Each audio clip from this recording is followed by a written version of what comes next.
Plastic. It's everywhere. Every industry, every household, every vehicle, heck, it's even in your body right now. But why is plastic so ubiquitous? Well, it's because there isn't just one type of plastic.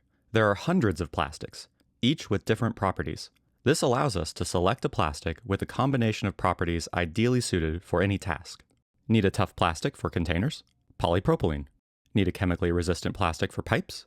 Polyvinyl chloride. Need a plastic that can be made into fibers for clothing? Nylon. Need that clothing to be strong enough to literally stop bullets? Kevlar. I could keep going. There are so many unique plastics out there. And as it so happens, I am in dire need of a plastic that you probably have never heard of before. Polyvinyl Formal, also called Formvar, used to be ubiquitous. It was originally the most common wire insulation for electric motors. Back in the mid-1900s, Formvar was the plastic of choice because it was tough, flexible, and could withstand high temperatures, all properties critical for making good wire insulation. What really makes Formvar interesting, though, is its ability to easily form ultra-thin films. And when I say ultra-thin, I mean ultra-thin. You can easily make sheets of Formvar only 50 nanometers thick. That is 1,000 times thinner than a human hair. So why exactly do I need this special plastic? Well, I want to convert my scanning electron microscope into a transmission electron microscope. You see, all types of electron microscopes start with an electron beam, but exactly how you turn that beam into an image is what matters. In a scanning electron microscope, you essentially bounce electrons off the surface of an object and then capture those electrons in a detector. The signal from the detector is used to produce the image. This process works best for metallic objects, but works poorly for organics. Cells in particular are especially hard to image in an SEM. For that, there is a different type of microscope called a transmission electron microscope, or TEM. In a TEM, electrons don't reflect off the surface. Instead, they pass through the sample and are then captured by a detector. The sample absorbs some of the electrons that pass through, and that creates our image. Check out this image of a cell under an SEM on the left and a TEM on the right. You can see that the TEM image shows the inner details of the cell in a way that the SEM simply cannot. There is a catch though. Unlike an SEM, where you can basically just stick anything in the chamber and get an image, a TEM sample must be sliced wafer thin. This is because the electron beam in a TEM cannot penetrate more than about 1 micrometer or so before it gets completely absorbed. And if the beam gets absorbed before it hits the detector, we don't have an image. The solution to this problem is to slice the sample thin enough that it doesn't fully absorb the electron beam, usually about 100 nanometers thick. This allows the signal to reach the detector and produce an image. The only problem now is, how do you hold such an ultra-thin and fragile sample? The solution is to support the fragile sample on an ultra-thin sheet of plastic, no more than 100 nanometers thick itself. This support film is strong enough to hold the microscopic sample, but it is still too fragile to touch directly, so the film is usually stretched over a hole in a metal sample holder. The sample holder can then be moved around with tweezers without damage. Now, this seems straightforward, but in reality it can be quite challenging to make this work. The support film needs to be made of a material that can be cast into ultra-thin sheets, and those sheets have to be very strong and uniformly thick. They also have to be resistant to the damaging effects of an electron beam, or else they're useless in an electron microscope. And as it just so happens, Polyvinyl Formal, this otherwise unknown plastic, is absolutely perfect for this job. Formvar can be easily cast into strong, ultra-thin, and durable sheets. We can stretch one of these sheets across a copper grid so that the Formvar sheets span across the holes in the grid. Then, we can gently place a cell or other object on top of that sheet and image it in a TEM. Easy, right? Well, there's always a problem. You see, Formvar used to be the insulation of choice for copper wire and motor windings. However, its use in electric motors all but disappeared with the introduction of modern plastics like polyimide. You see, motors get hot, and polyimide has a higher melting point than Formvar, so it took over that role. These days, Formvar is rarely found in wire insulation, and so it is nearly unavailable for purchase. The only place you're likely to find Formvar these days is from electron microscope suppliers that specifically supply transmission electron microscope consumables. And to be honest, I could probably go that route if I wanted to. Out of curiosity, though, I looked around and found a number of papers and patents detailing the synthesis of Formvar. The recipe looked pretty simple, even for an amateur like me, so I decided to try to make it myself. So how do we make Formvar? Well, let's start by reviewing what a plastic actually is. Plastics are polymers, which are molecules that are long chains of repeated units called monomers. As an example, polyethylene is a polymer made from repeated ethylene monomers. Simple, right? Sometimes, though, the building blocks of a polymer aren't perfect repeats of each other. Let's take a look at the polymer that makes up school glue, polyvinyl acetate. In theory, polyvinyl acetate looks like this, a long chain of repeated vinyl units with acetate functional groups attached to each vinyl. This is technically polyvinyl acetate, but it isn't the most useful polymer for glue. For that purpose, it's actually useful to remove a few % of the acetate groups, leaving a hydroxyl or alcohol group behind instead. This small percentage of hydroxyl groups dramatically improves the adhesive qualities of the glue. So what about Formvar? Well, Formvar's chemical name is Polyvinyl Formal, which is similar to polyvinyl acetate, but instead of having acetate groups attached, it instead has formal groups attached. There's one big twist though. Acetate groups only bond to a single vinyl monomer, whereas formal groups bond to 2 adjacent monomers. Why is this important? Well, when we make polyvinyl formal, we take polyvinyl alcohol and then attach formal groups to create the polyvinyl formal. However, the formal groups aren't added perfectly. Instead, they arrive one at a time in random locations. Because the formal groups bond to 2 different monomers, we often end up with a situation where there are gaps between 2 formal groups. Because the formal groups attach to 2 vinyl units, these single unit gaps cannot be filled, and so the finished polymer will be mostly polyvinyl formal, but with some percentage of hydroxyl groups left behind. Similar to polyvinyl acetate, these remaining hydroxyl groups modify the properties of the finished polymer. Without them, the polymer would be super brittle, but with them, the polymer is much more flexible and durable. If you have too many hydroxyl groups, though, the polymer will become water-soluble, which is not what we want. Okay, so we understand the basic idea. But chemically, how does this synthesis work? Well, in this case, we start with polyvinyl acetate, the main polymer in school glue, and we dissolve it in a solvent, in this case, glacial acetic acid. We then add a small amount of sulfuric acid as a catalyst. The sulfuric acid causes the acetate groups to be removed and replaced with hydroxyl groups. We then add formaldehyde, which bonds to the hydroxyl groups. The result is this formal group bridging the 2 monomers. This process continues until we either run out of formaldehyde or run out of spaces to put new formal groups. At this point, the reaction is complete and we can isolate our finished polymer. So now that I had a general understanding of the reaction, I decided to give this recipe a shot. Right off the bat, however, one difficulty became obvious. It is nearly impossible to buy pure polyvinyl acetate. However, white glue is roughly 50% polyvinyl acetate and 50% water, so I decided to use that instead and just doubled the amount. I then added the glacial acetic acid, which is used as a solvent, as well as the sulfuric acid catalyst, and lastly the formaldehyde. Now that we've added the required chemicals, it's time to finish assembling the apparatus. First, I add a reflux condenser. Now, reflux condensers are normally used to recapture vapors from a boiling liquid. This reaction, however, takes place at only 70 degrees C, which is well below the boiling point of water, so you wouldn't expect a condenser to be necessary. However, this reaction goes for a full 24 hours, so even at 70 degrees C, after 24 hours we'd likely lose a significant amount of water to evaporation. This is why the condenser is necessary. Next, I add a thermometer so I can track the exact temperature of the reaction mixture.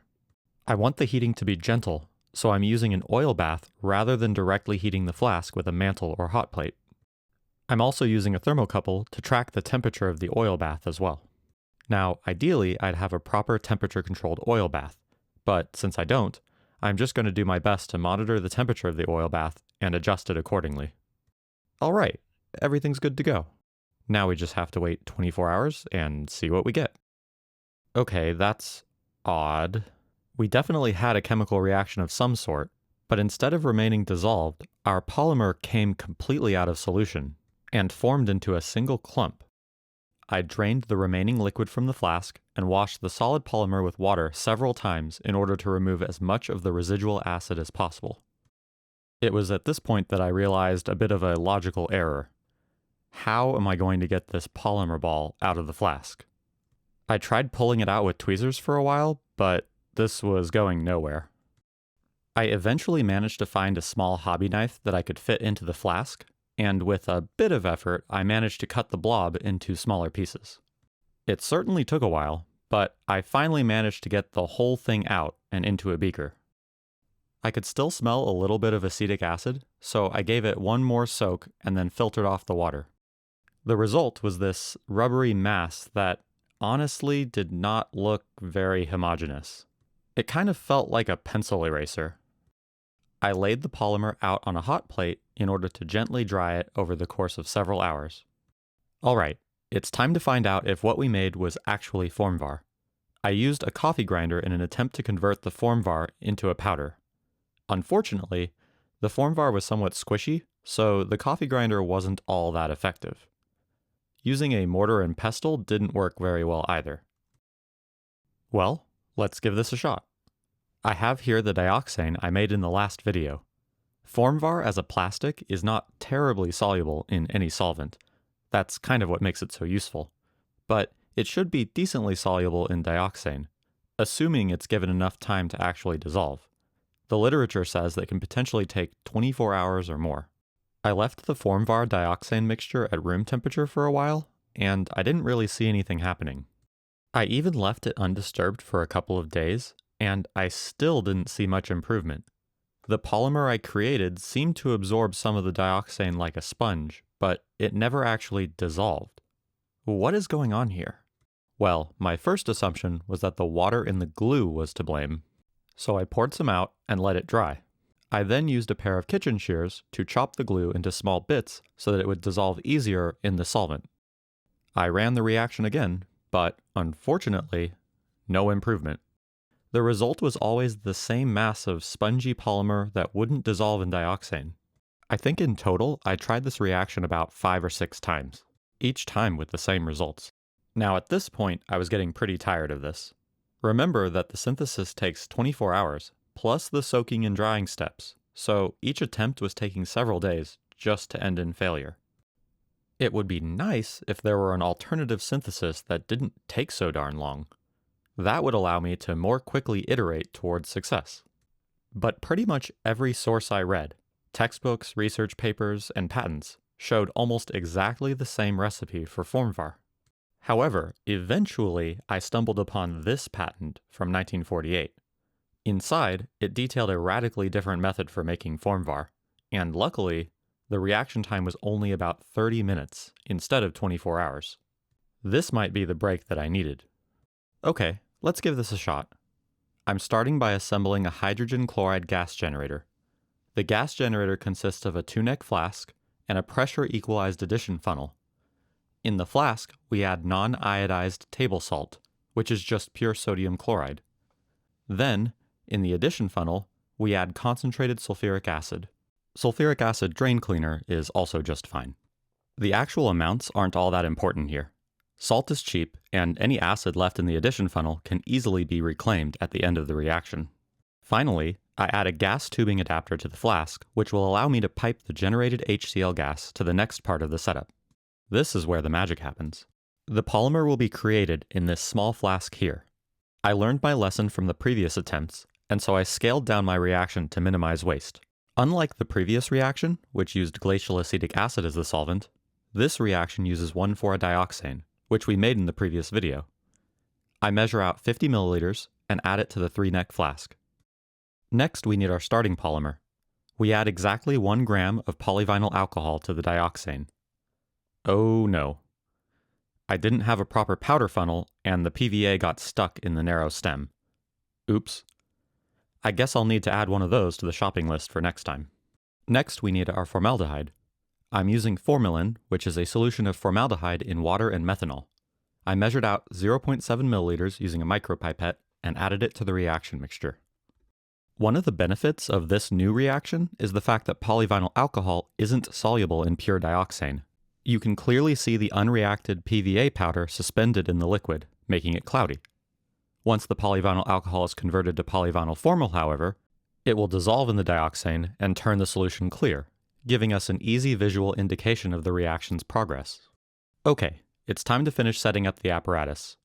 Once again, I am using an oil bath to gently heat the flask. I connect the output of the gas generator to a tube and insert it into the center neck of the flask, ensuring that the end of the tube reaches all the way down into the liquid. This will allow the HCl gas produced to bubble directly through the reaction mixture. Next, I add a thermocouple to ensure the reaction mixture is maintained at 60 Celsius exactly. Lastly, I added an outlet tube and gas trap to ensure that any excess HCl is captured. This part turned out to actually not be necessary, and you'll see me remove it later. Leaving the third neck open seems to work just fine. I then clamped all the joints to make sure that nothing would leak. Lastly, I added a thermometer to the oil bath to measure its temperature.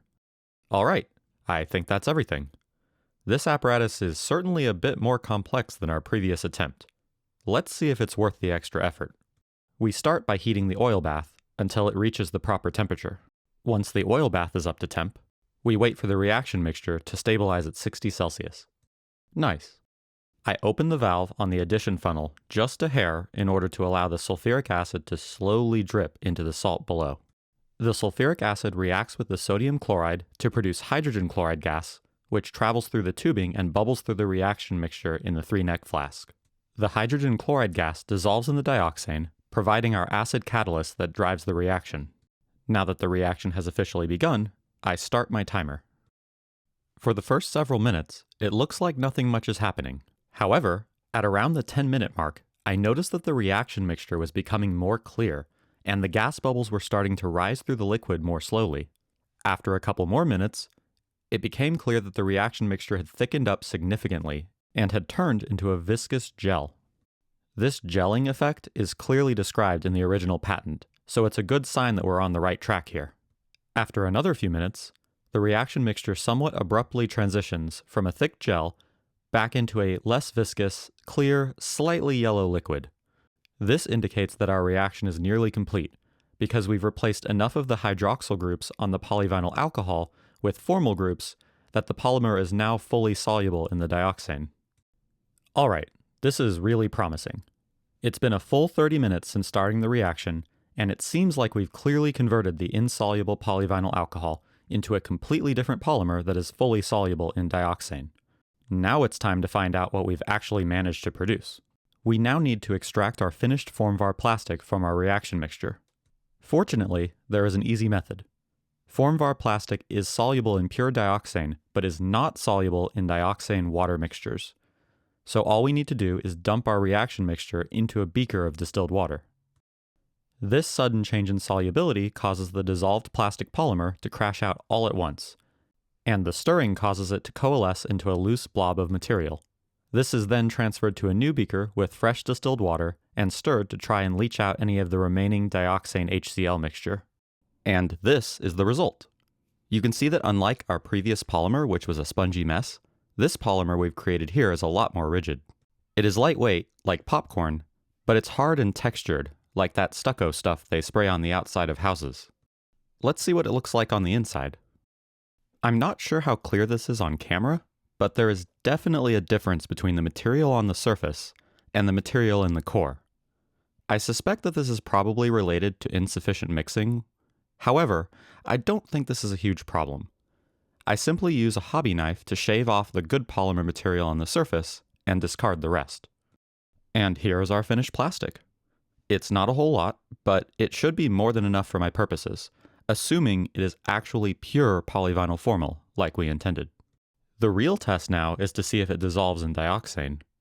I measured out 0.5 grams of the plastic and added it to about 50 milliliters of dioxane to hopefully make a 1% solution. Then, I gently heated the beaker and stirred it for several hours. It certainly took a while. In fact, I had to add additional dioxane to make up for evaporation. But, as you can see, the polymer almost entirely dissolved. I transferred the solution to a storage bottle to keep it from evaporating further. There are still a few bits of undissolved garbage, but these are easily filtered out. The vast majority of the polymer has fully dissolved in the dioxane. So now comes the big question. Did we finally make proper Formvar this time? Can we actually use this to create the sub 100 nanometer thin films that this polymer is known for? Well, it's time to find out. This is a computer fan with the blades removed that I use as a spin coater. And this is a piece of microscope cover glass. I put a piece of tape on the spin coater and stick the cover glass to the tape. Then I clean the surface of the cover glass with isopropyl alcohol and add a couple of drops of the dissolved polymer to the surface. I turn on the fan and start spinning. The centrifugal force spreads the drop into a uniform thin layer while the solvent evaporates and leaves behind just the solid plastic. So how do we separate this incredibly thin plastic layer from the glass without damaging it? Well, this is how.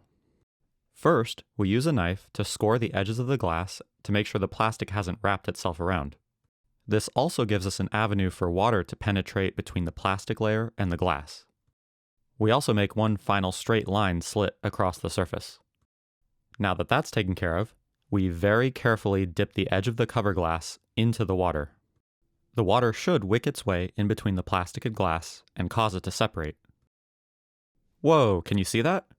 That is so cool. You can see the ultra-thin plastic layer starting to separate and float on the water's surface. I honestly didn't expect this to work at all on the first try. Though I will say that this takes a lot of patience. There's really no way to speed this process up. The layer is far too thin and fragile to pull it off by hand. Slow and steady progress is the name of the game here. Eventually, I decided that I had a good enough sheet of plastic, and I used tweezers to separate the last little stubborn corner, leaving my plastic sheet floating alone on the surface of the water. Check that out. The plastic film is so thin that it's showing the classic light interference rainbow effect, similar to a soap bubble. This is a pretty good sign that the layer thickness is ultra thin, probably a couple hundred nanometers or less. So now that we have our thin plastic sheet, we need to transfer it onto a TEM grid.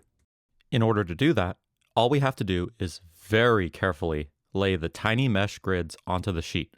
The plastic sheet is super fragile, but the surface tension of the water is just enough to support the copper grids and keep them suspended on the surface. In case you forgot the whole reason we are doing this, the electron beam of a TEM cannot penetrate anything beyond a few hundred nanometers thick. So to get an image, we need to support our specimen on an ultra-thin layer of electron transparent plastic. This thin plastic spans the holes in our copper grid, and the copper grid is strong enough to be mounted on the microscope. Once we finish placing our grids, we can come in with a microscope slide and collect our Formvar coated grids like this. The grids will stick to the microscope slide, and the plastic will come along with them. Easy. Now all we need to do is let the grids dry and cut them apart. I was curious just how thin I could make the plastic layer, so I tried fiddling with the solution's concentration as well as the spin speed of the spin coater.